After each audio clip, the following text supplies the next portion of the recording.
biya ma'aikaci ba, ki biyan ma'aikata, ba a biyan ma'aikaci, babu biyan ma'aikaci. Assalamu alaikum wa rahmatullahi wa barakatuhu. Jama'a maza da mata masu kallon mu da sauraron mu, barkamu da warhaka, barkamu da sake kasancewa ta da ku a cikin shirin mu duba mu gani na wannan rana ta Juma'a 6 ga watan Oktoban shekara 2023. A cikin wannan shiri za mu mai da hankali a game da wani batu da muka taɓa yi kwanan baya, inda muka jefa wani ƙalubale ga su waɗannan rukunin sojoji masu yin garkuwa da zababben shugaban ƙasa, shugaban jamhuriya Muhammad Bazoum.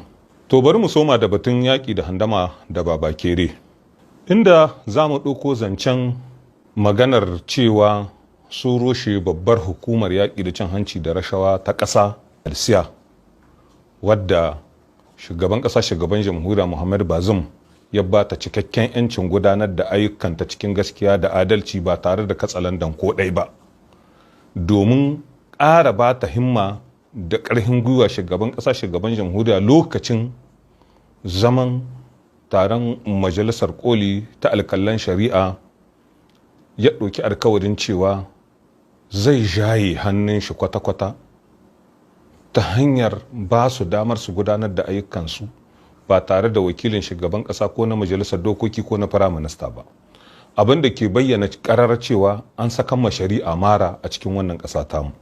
To menene ke faruwa a wannan lokaci tun bayan al'amarin 26 ga watan Yulin shekara 2023, inda Chani ya bugi kirjin cewa za su kafa wata hukuma wadda za ta yaƙi da cin hanci da rashawa, cewa da kwaldaf.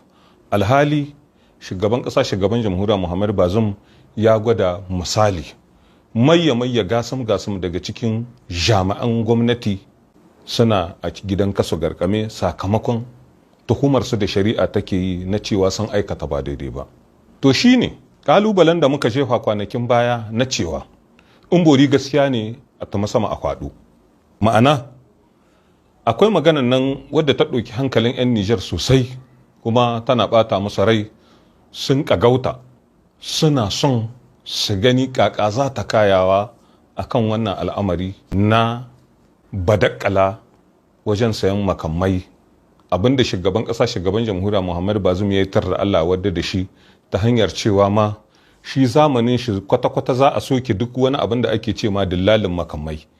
Ma'ana in an tashi sayan makamai, ashe ƙasar da ake saidawa a sai na ƙwarai ingantacci gangariya, saboda gar irin wannan al'amari da ake ce ma afar MDN ya sake faruwa cikin ƙasar mu ta Nijar. To shi ne har yanzu shiru kake ji tamkar an tura bawa garinsu.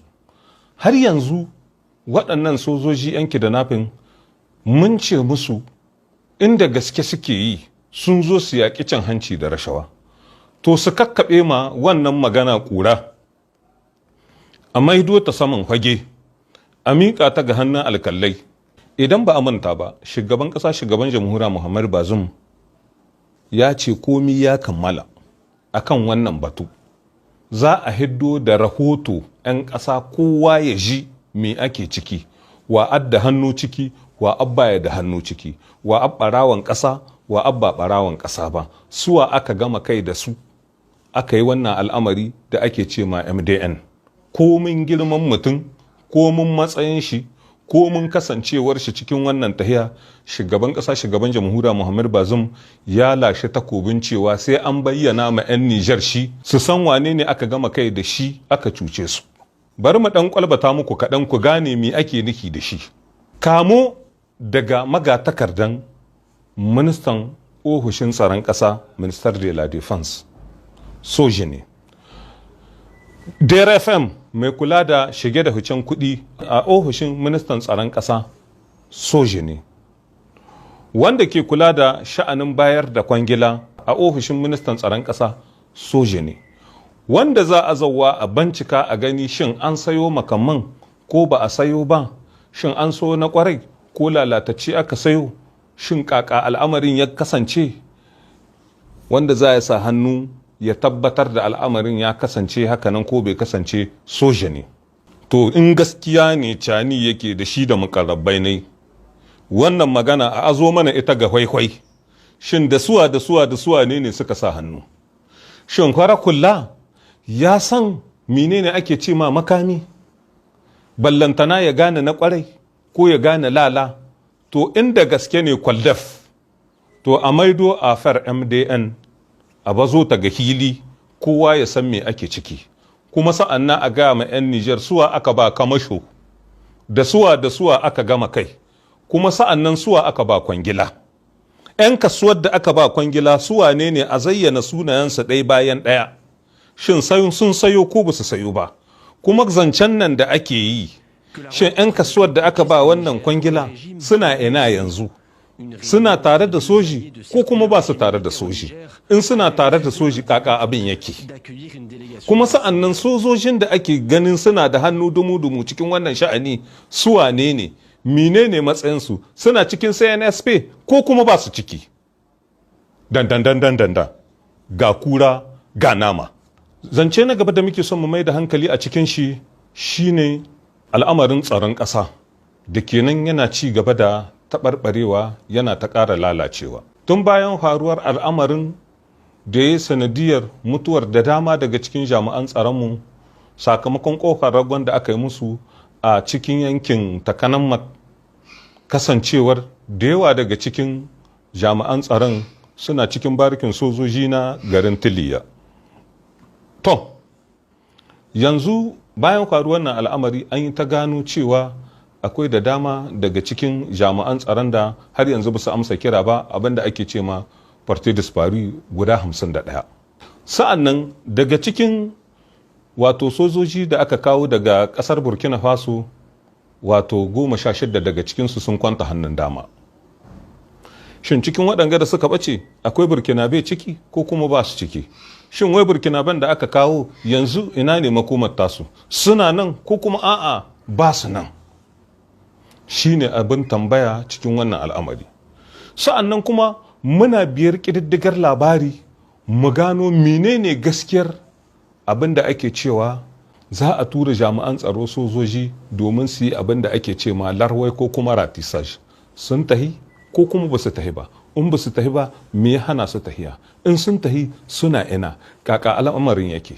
Sa'an nan kuma abu mafi ɗaukar hankali a wannan lokaci da muke ciki shine halin tsaka mai wuya da al'umma suka shiga na tsadar rayuwa, musamman ma ma'aikatan gwamnati waɗanda mafi yawancinsu ba su samu albashi ba. Shi ko kowa ya san cewa ma'aikacin ƙasa yana bugun gaba, yana tunƙaku da albashi ne. Menene ke faruwa? Tara daga cikin bankuna 12 da ya kamata ta hanyar su ma'aikata su ɗauki albashi, wato ba su yi albashin ba. Wannan ya yi sanadiyar tsundumar ma'aikata cikin wani hali wanda yake na rashin tabbas, saboda ko ba komi an koma cikin azuzuwan karatun boko, abinda ake ce ma larantare. Da yawa daga cikin uwayen yara hannunsu bisa gaba, kasancewar kururuwar da farfagandan da aka yi ta cewa an kawo isassu kuma wadatattun kayan aikin karatun boko zuƙi ta mallace. Ma mun bincika mun gani da yawa daga cikin mushanni abinda aka ba su fafiyeram ne. An ce su yi hankuri, labasan nuno, magana kishin ƙasa ce. Da yawa daga cikin ɗaliban ba a ba su kayyana da ya kamata a ba su ba, kayyana guda aka ba su. To shin wannan al'amari na rashin albashi yaushe za a kawo ƙarshen shi? Yaushe za a yin albashin? Ina za a samu kuɗin da dai sauransu? Tabbataccen zance, ƙasar mu na cikin mugun hannu, tana cikin mawuyacin matsayi, saboda yanzu za ka ga lattijo ya hito ya yi kwancin kwana, ya yi musu heshin magana. Shi ku mun ga muku cewa ƙarya ba ta sa amarya lalle, kuma kwatamci ba ya samu masa ragama sai ga idan ta ga na badoku. Shin wasu suna da wata dabara ko kuma a'a Burkina Faso za ta ba su kuɗi su zambiyan albashi, ko kuma ƙasar Mali wadda a halin yanzu tana bisa hanyar taɓarɓarewa? Da wannan muka zo ƙarshen shi wannan shiri na wannan rana, sai lokaci na gaba idan mai girma da ɗaukaka ya yarda. Ba a biya ma'aikata ba, an ƙi biyan ma'aikaci. Et ça, c'est une situation inédite. C'est une situation que nous avons déjà oubliée. Depuis 2 ans, les pécules sont payés toujours à terme échu.